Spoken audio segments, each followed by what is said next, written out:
Could Austin Reaves be leaving the Los Angeles Lakers this summer, as he is expected to be a free agent? We'll also talk about the NBA playoffs and all the updates surrounding the Los Angeles Lakers. And I thought it was kind of interesting the way that the Lakers used Jared Vanderbilt in that play-in game. So we're going to talk about his role and maybe how he can affect the series against the Memphis Grizzlies. But first, I got a note from my boss over here at Chat Sports, the CEO of the company, and said, we got to get to 50,000 subs. Marshall, you're doing a bad job, pretty much is what he told me, and that's always unfortunate to hear from your bosses. We're 220 subs away from 50,000, and his threat was, if we don't get to 50,000 subs by the end of the month, this channel will only be able to be viewed by subscribers. So whether we get there or not, if you want to continue to get videos every day on the Los Angeles Lakers, hit that sub button and sub for Lakers playoff dubs.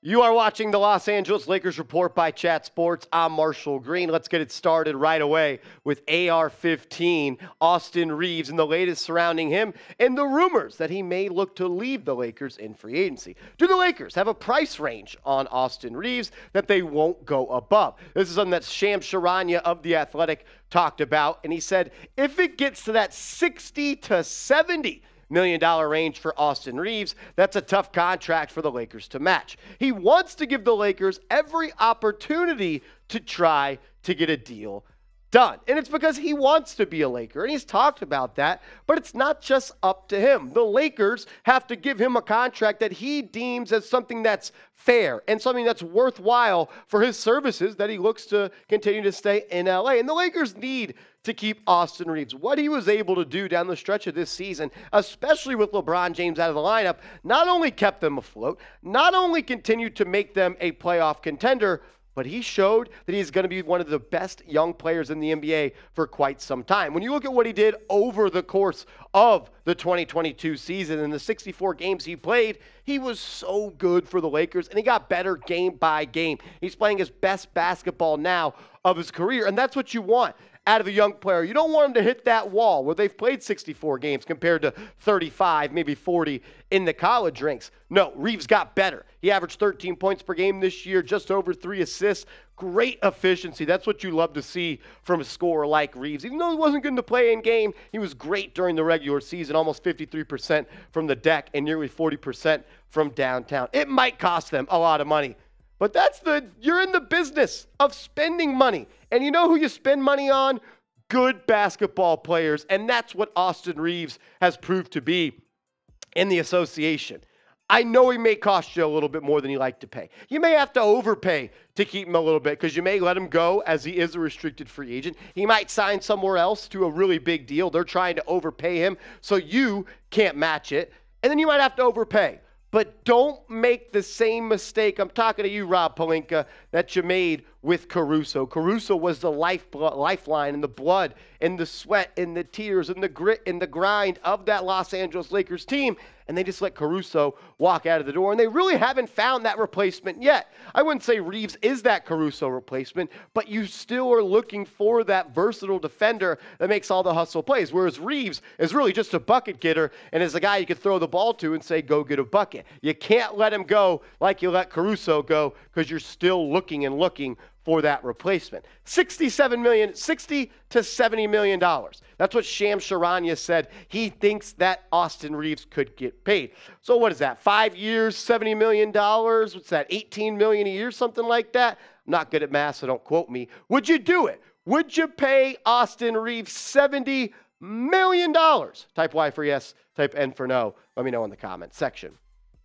The series for the round one matchup for the Lakers and Grizzlies has been announced, and the Lakers will take on the Memphis Grizzlies on Sunday, this Sunday, in Game 1 of the first round of the Western Conference playoffs. This is an interesting series for so many reasons, and we'll break that down, but this is what the schedule of games looks like. Obviously, Memphis has those first 2 games at home, 2 days in between Game 1 and Game 2. I think that's a benefit for the Lakers. The more rest time you have, the better for LeBron James and Anthony Davis, but that's really the only time in between games it's more than 1 day, because you look After game 3, there's a one-day break in between that. You look at the difference between game 4 and game 5, it's one day. And then game 5 and game 6, one day. And same for game 7. So I think the early part of the schedule with in between game 1 and game 2 and game 2 and game 3 being 3 days off really benefits the Los Angeles Lakers, the health, and just the energy and rest that the Lakers will need. Because I'm not going to lie to you, watching that play-in game where they won, even though it was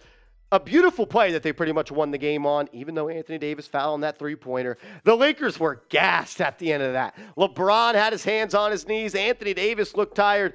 And I asked myself, can this team win 16 more games? The more rest they have, I think the more likely it is. I think the first part of the schedule having, 9 days, 10 days in between 3 games, I think it's going to really benefit the Los Angeles Lakers. We do have some history to talk about for the West Coast NBA team. This is the first time that all 4 California teams have made the playoffs. And I think that's pretty damn cool, and I'm excited about it. You get to see all the West Coast teams, like the Warriors and the Lakers, the Clippers, and the Kings. But I'm a betting man, and I like to win some money. I don't like to lose money, so I'm going to be making bets. But which one do you think I should do? Who advances the furthest? Is it the Warriors? Is it the Lakers? Is it the Clippers? Or is it the Kings? The Kings give you the best value. I think the Kings are going to lose round 1. So I want to know, who goes the furthest? The Warriors? If you think it's the Dubs, type W. If you think the Kings, the Young Buck Kings in Sacktown are going to do it, type K for Kings. If you think the Lakers are going to advance the farthest out of the Cali teams, type L. Or if you think it's the little bros, the Clippers that share the crib, type C in the comments section down below. LeBron was great in the play-in, and I think we're about to see a great stretch of basketball from King James. And while we do, rep the jersey. Go to chatsports.com/Bronze City. That is chatsports.com/Bronze City. Pick up your jersey today, because once the season's over, we aren't going to be selling these LeBron James City jerseys anymore. So now is the time. Do not delay. Get your jersey today. chatsports.com/Bronze City. Let's talk about Jared Vanderbilt, because I was talking with producer Coop, who did an awesome job on the live stream for the play-in game. Shouts out to him, as well as Nick Roloff. I found it interesting that Vanderbilt didn't play down the stretch, but that doesn't mean the Lakers don't have a long-term role for him in store. The Lakers plan to keep Vanderbilt throughout next season, as they should. Darvin Ham called Vanderbilt the Energizer bunny of this team and said he makes Dennis Rodman plays for the Lakers. He's not Rodman. I'm not going to make that comparison. But he does the dirty work, and he does the stuff that, let's be honest, D'Angelo Russell and a couple of these pretty boys on the Lakers don't want to do. Vanderbilt's down to get rough and rugged, and that's why I like him, and that's why I think he's going to be a difference maker for the Lakers in this first playoff series against the Memphis Grizzlies, because I think he's down to mix it up like they are a little bit, and he's going to be their guy that they're clinging to in the corner if it does get rough and rowdy. This is what Vanderbilt said when asked about playing hard and just the style and energy that he brings. He said, there's a lot that goes into it. It's energy, but it's being smart with it too. Like, I know who I can pick up. I know when to back up. I know, just reading the scouting report, when I can shoot the gaps and try to go for a steal, going certain directions on whoever the player is. So it's a lot of film and studying that goes into it as well. And Vanderbilt is the glue for the Lakers team, but there's so many things that I liked about what he said and that little quote. He doesn't just rely off of instincts and athletic ability and the versatility that he has. He watches a lot of film, and you love to see that out of a young player. He loves to read the scouting report, not just read it, but diagnose it, understand it, and realize how he can use those bits of information in the scouting report to not only benefit him, but benefit the Lakers. How can you not love Jared Vanderbilt? He does everything you want someone to do, really except score the basketball. The Lakers, they have plenty of those guys. He ties all this thing together. He's the glue, he's the anchor, and he's the defensive captain for this ball club. Let's show him some love down in the comment section. Type those twos down below. Show him some love. A lot of teams would love to have a player like Jared Vanderbilt. Good old Vandy. The Lakers, they got him. Jared Vanderbilt, you are a Los Angeles Lakers. Show him some love. Type those twos down in the comment section. And remember to subscribe to the channel, because I love doing Lakers videos. And according to my bosses, I am no longer going to be doing them if we don't get to 50,000 subs by the end of the month. The playoffs right around the corner. We're going to update you all the time Don't be weird. Hit that sub button. I want to keep my job.